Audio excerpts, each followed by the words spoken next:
Hello hello hello and welcome back to Care Crew Education. तो आज की इस वीडियो में हम बात करने जा रहे हैं हमारे प्यारे भैया स्टर्नम के बारे में।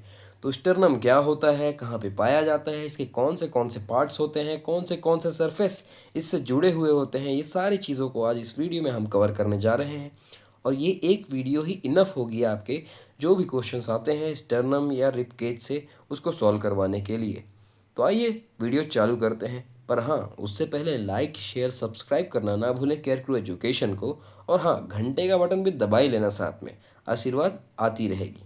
चलिए बात करते हैं स्टर्नम के बारे में। तो स्टर्नम के बारे में कुछ बेसिक्स चीज़ें पहले देख लेते हैं। जैसे कि सर ये कौन से प्रकार का बोन है। सर ये एक प्रकार के फ्लैट बोन होते हैं जिसकी लंबाई 45 से 50 सेंटीमीटर देखने को मिलती है। और इसको also known as breast bone के नाम से भी जाना जाता है क्योंकि ये दोनों ब्रेस्ट के बीच में पाया जाता है। आपकी हड्डी कुछ इस प्रकार की दिखती है, येलो में बना हुआ है पार्ट इस प्रकार की। आइए बात करते हैं इसके लोकेशन के बारे में। तो अगर आपको कोई पूछे कि सर स्टर्नम कहाँ पे पाया जाता है तो लोकेशन में बता देना भैया कि ये मिडिल ऑफ द चेस्ट पाया जाता है, वो भी एंटीरियरली, मतलब चेस्ट के आगे तरफ, ना कि पीठ के तरफ। आप देख सकते हैं इमेज में, ये आपका जो है चेस्ट रीजन है। इसके बीच में ये येलो कलर की हड्डी जो है ये है स्टर्नम।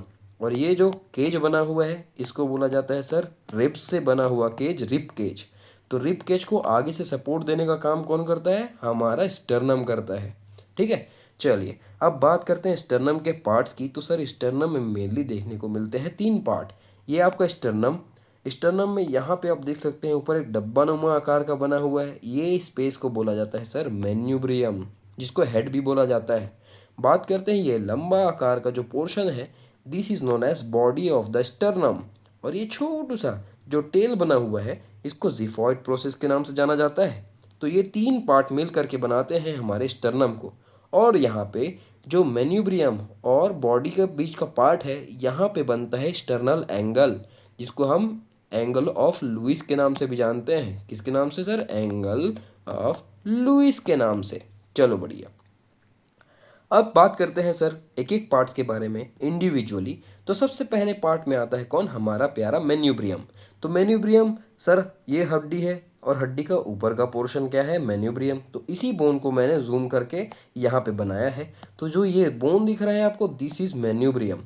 अब मेन्यूब्रियम में खास चीज़ें तीन ही हैं सर। कौन सी, पहली तो ये नॉच, दूसरी ये नॉच और तीसरी ये नॉच। मतलब यहाँ पे तीन चीज़ें आकर के जुड़ती हैं। सर कौन सी, देखो ये जो जुगलार नॉच है यहाँ पे कुछ जुड़ता नहीं है, पर इसका नाम है जुगलार नॉच। दूसरे नॉच की बात करो तो यहाँ पे आपका जो स्टर्नम रहता है, sternum in the sense sir आपकी जो कॉलर बोन रहती है जिसको हम ब्यूटी बोन भी बोलते हैं, वो यहाँ पर आकर के जुड़ती है। तो इस कारण से इसका नाम क्या रख दिया गया है सर, इसका नाम क्लेविकुलर नॉच रखा गया है। फिर बात करते हैं पीछे से एक हड्डी आती है यहाँ पे जुड़ती है जिसको हम बोलते हैं सर फर्स्ट रिब। तो फर्स्ट रिब का जो जुड़ने का जगह है यहाँ पे, ये कहाँ पे है सर, ये है हमारे मेन्यूब्रियम में। तो इसी जगह को नाम दिया गया है क्या, फर्स्ट कोस्टल नॉच। तो इससे समझ जाएंगे कि आपका जो फर्स्ट रिब है यहाँ पर आकर के क्या होता है सर, यहाँ पे आकर के ये जुड़ता है, ये उसका आर्टिकुलेटिंग सरफेस है। और ये क्लेविकल का सरफेस है आर्टिकुलेटिंग। और ये मिडिल मोस्ट नॉच है जिसको हम जुगुलार नॉच के नाम से जानते हैं। ठीक है सर।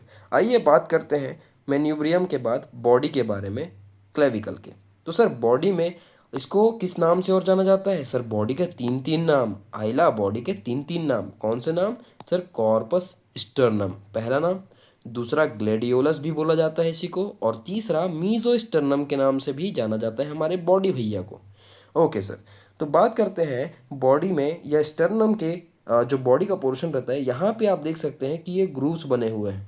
तो ये ग्रूव्स क्या होते हैं सर, पीछे से आने वाली रिब्स के लिए ये आर्टिकुलेटिंग सरफेस प्रोवाइड करने का काम करते हैं। तो सर इसको क्या बोला जाता है, इसको फैसेट के नाम से जाना जाता है, फैसेट ऑफ रिब्स के नाम से। यहाँ पर ही सारे रिब्स आकर के स्टर्नम के साथ कनेक्ट होते हैं। बात करते हैं बॉडी के बारे में और निरंतर तौर पे। तो सर आपको ये इमेज दिख रहा होगा, ये इमेज आपको जाना पहचाना लग रहा होगा। जो ये इमेज है बीच का, ये क्या है सर, ये हमारा स्टर्नम है। स्टर्नम का ये ऊपर का पार्ट कौन सा है, मेन्यूब्रियम, और ये है बॉडी। और जो लास्ट का छोटा पार्ट है इसको बोला जाता है जिफॉइड प्रोसेस। बात करते हैं सर, ये जो आपको हड्डियां दिख रही हैं जो पीछे से आगे की ओर आकर के ये ब्लू वाले सरफेस पे स्टर्नम के साथ चिपक रही हैं, इसको ही बोला जाता है सर रिब्स। ये जो व्हाइट कलर में है ये है रिब्स, और जो ब्लू कलर में दिख रहे हैं जो कि आपके स्टर्नम और आपके रिब्स को जोड़ रही हैं, इनको क्या बोला जाता है sir? This is known as costal cartilage. ये क्या होते हैं सर? एक प्रकार के रबरी मटेरियल होते हैं जो कि मेरे रिब्स को जोड़ के रखते हैं, किसके साथ? स्टर्नम के साथ। तो सर क्या रिब्स स्टर्नम के साथ डायरेक्टली नहीं जुड़े रहते? अरे लाला, नहीं जुड़े रहते, क्योंकि इसके बीच में पाया जाता है कौन? Costal cartilage. अब सर कोस्टल कार्टिलेज का काम क्या है, ये भी ज़्यादा देते तो अच्छा रहता। देखो क्या होता है, जब मैं सांस लेता हूँ तो मेरे लंग्स फूलते हैं, और लंग्स फूलते हैं तो मेरे को जगह ज़्यादा चाहिए रहता है। तो ये जो कार्टिलेज है ये थोड़ा थोड़ा स्ट्रेच होकर के हमारे रिब्स को बाहर फैलने में मदद करता है, ताकि जो मेरे अंदर का लंग्स है उसको स्पेस मिल सके फूलने के लिए। ठीक है सर। और यहीं पे जो रिब्स के बीच में मसल्स पाई जाती हैं जिनको इंटरकोस्टल मसल्स बोला जाता है, वो सारी ब्रीदिंग में भी हेल्प करती हैं। ठीक है सर। आइए आगे बढ़ते हैं बॉडी में। तो सर बॉडी खत्म हो गया, उसके बाद बात करते हैं लास्ट के जिफॉइड प्रोसेस की। जो आपको छोटा सा टेल दिख रहा है, this is known as xiphoid process, और इसी को हम जिफी स्टर्नम के नाम से भी जानते हैं। सर ये क्या करता है सर? ये लैंडमार्क की तरह काम करता है। किसके लिए सर? मैनी प्रोसीजर्स ले, जिसके एग्जाम्पल में पहला लिखा हुआ है नेजोगैस्ट्रिक इंट्यूबेशन। हम जब एनजी ट्यूब, जिसको हम रायल्स ट्यूब भी बोलते हैं, उसका इंसर्शन कराते हैं, तो उसके लिए हम लैंडमार्क के तौर पे किसको इस्तेमाल करते हैं सर? जिफॉइड प्रोसेस या फिर जिफी स्टर्नम को। तो ये थे 3 पार्ट किसके सर? स्टर्नम के। यहाँ से स्टर्नम में जो भी क्वेश्चन बनेंगे यहीं से बनेंगे। आशा करता हूँ क्लास आपको समझ आई होगी। लाइक शेयर सब्सक्राइब करना ना भूलें केयर टू एजुकेशन को। मैं मिलता हूँ नेक्स्ट टॉपिक में, किसी नेक्स्ट वीडियो में नेक्स्ट टॉपिक के साथ। तब तक जुड़े रहिए, बने रहिए, अपना आशीर्वाद बनाए रखिए। Take care, bye bye, good night, good morning, good afternoon, सब खैर।